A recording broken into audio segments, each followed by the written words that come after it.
way I see it, every house I've ever built has a story. There's something that happened during construction, that a challenge that I had to overcome.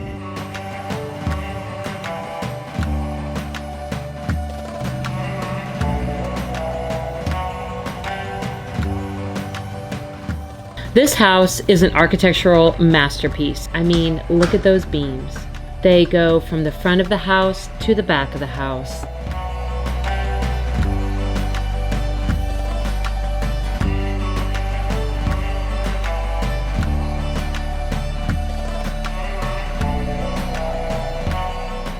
I decided to really highlight it with all of the natural wood throughout. This home has 5 power beams in it, and I decided to highlight each of those beams by wrapping them in natural pine, and I just love the way it turned out. This house has 2 dormers, one in front and one in back. The one in front is only accessible by ladder, and it is rather small, but you can fully stand up. And wow, what a view!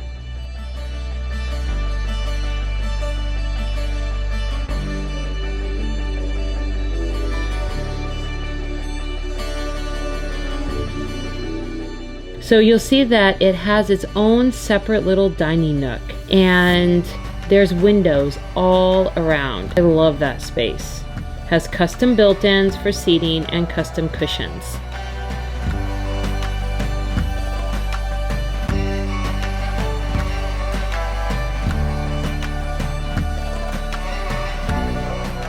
Coming out to the living room, you can't help but notice over to the right under the stairs is that beautiful little reading nook. All of that natural wood around it really feels like a ship's cabin.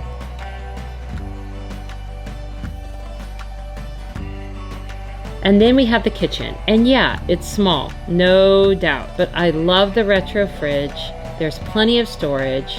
That backsplash tile is beautiful, and this is where my love affair with marble began.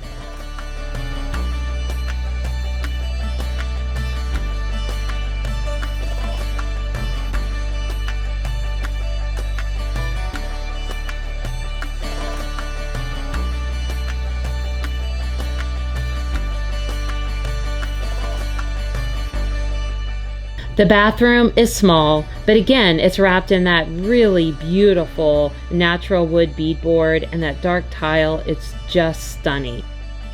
I kept all the floors white for that very simplistic, almost Scandinavian feel.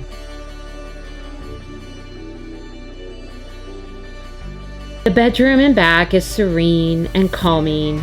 I love the windows in this room.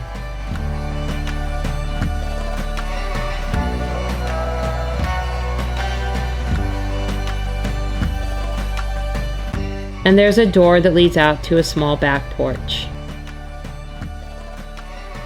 And it has plenty of room for a walk-in closet and a full-size washer and dryer.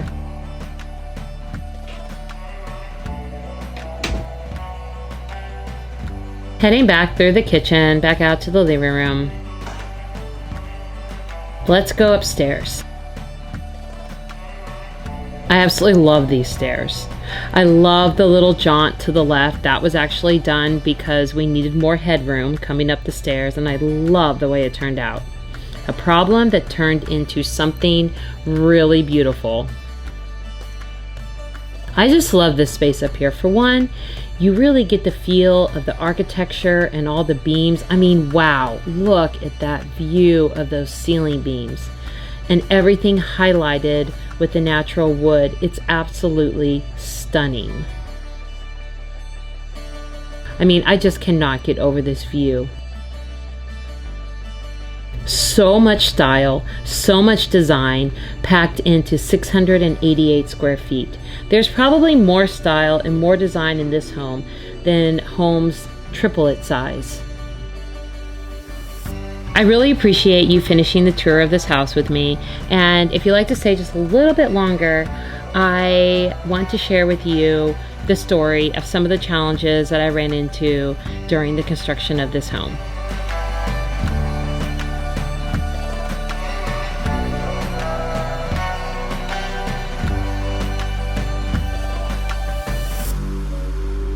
So I want to tell you the story of this house. When I was talking about dealing with 7, we don't need to see your booty hole. When I was talking about that every house has a story, and there's always something in construction, some difficulty in construction that I have to overcome. This story is something that honestly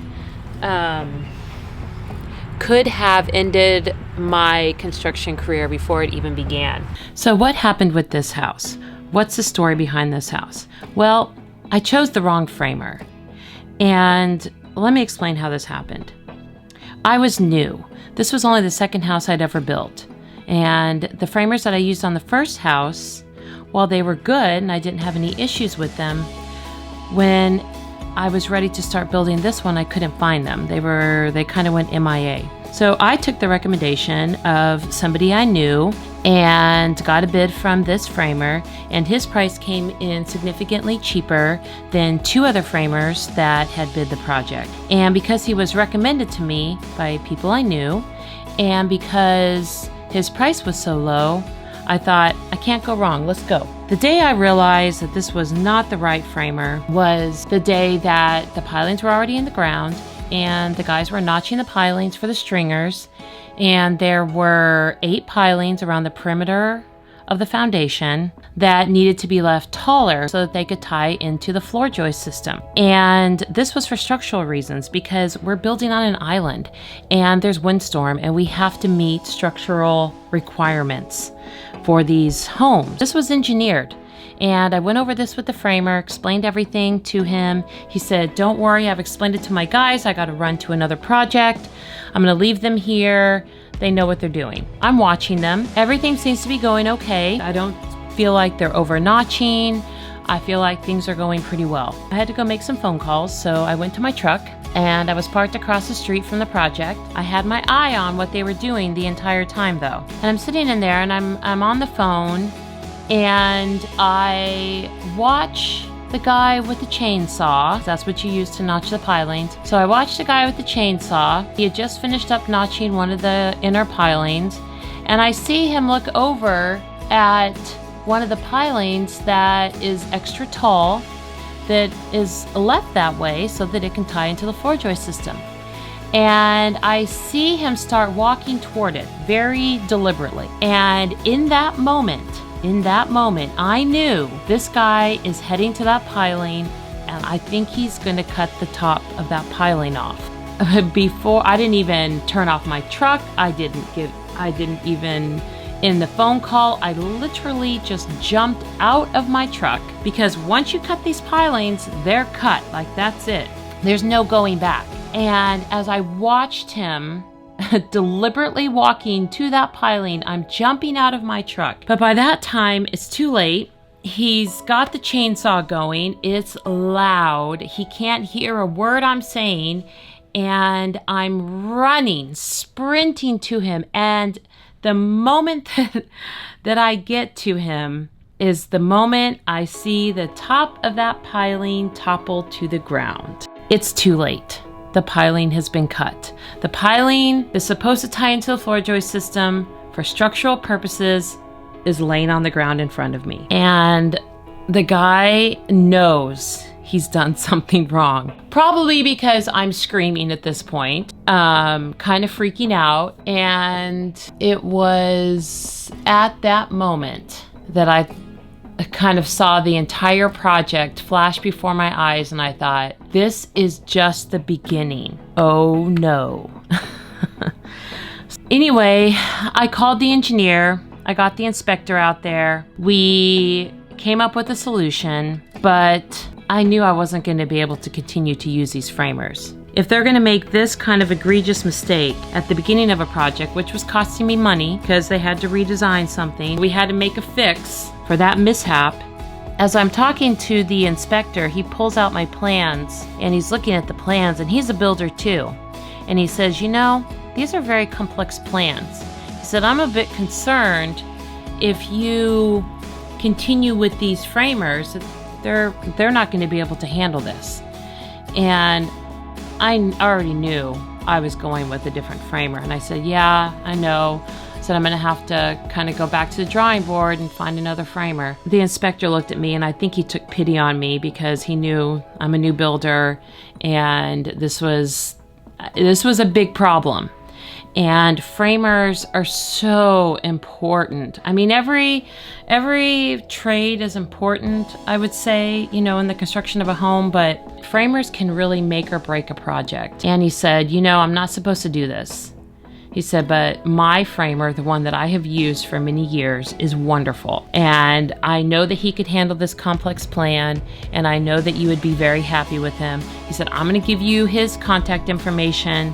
You know, reach out to him and get him to come out and look at the project. And the rest is history. That was Antonio. He is my current framer, and he is wonderful. It was interesting. He and I and another guy that works for me, three of us were kind of talking the other day, and we were reminiscing about this project because it was the first project that he had ever done with me. And we were like, man, it's been 5 or 6 years. And we were talking about this project, and because of that situation that happened with the original framer, when Antonio started working on that project, I remember I was there watching every single thing they did. I mean, I was up in their business, and because I was so nervous, I was so afraid because of what had happened with the original framer.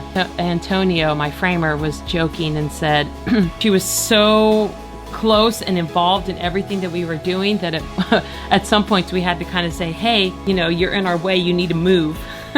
Which he didn't say to me at the time, because, you know, we didn't really know each other at the time, but it's funny that he brought that up. But he also understood. He understood why I was nervous. But the moment when I knew that I could completely trust Antonio was as they were framing up the walls of the exterior walls of the house. He came to me and he said, you know, the way that this architect designed this floor plan, he said, it's not going to work. And what do you mean it's not going to work? He said, well, the way he's designed it, the stairs are going to go up, but you're only going to have like 3 feet of headroom when you get to the top of the stairs. I thought, well, that's not going to work. He said, you know, don't worry. He said, I will come up with a solution. And he did. He basically redesigned that upstairs so that it would work, so that it would meet code and that it would perform as it was supposed to perform. Because I designed the floor plan, I designed the exterior. However, all of the technicalities of the sizes of the lumber and everything, that and how the stairs were done, that was all designed by the architect, because that's what the architect has gone to school for, right? And the architect made a major mistake. But Antonio, he caught it, and on the fly, he fixed it. Most other framers, they just want to get in and get out, get done, get their money and go. And they would have said, well, these are the plans. We followed the plans exactly. If it has to be redone, it's not our fault. And I would have to pay for them to redo the plan to get it done correctly. And that's not Antonio. Antonio knew that it wasn't designed correctly, and he didn't want me to have to pay to redo it. And so he fixed it before it could be done incorrectly. Since that moment, I knew Antonio was my framer. He was going to be my framer until I was no longer building. And he and I are about the same age, and I joke with him that when he retires, I'll retire. I am absolutely not interested in trying to find a new framer at this point. There's so much trust and respect between us. Although what happened at the beginning was incredibly stressful and was a problem I had to overcome, the way that it ended up is probably one of the biggest reasons that my company and my career as a builder has been as successful as it has been. Thank you so much for watching to the end. I can't tell you how much I appreciate it. I would really appreciate if you would like and comment and consider subscribing. I intend to put up more home tours, and I will also be uploading some more construction vlogs here in the near future. Thanks so much.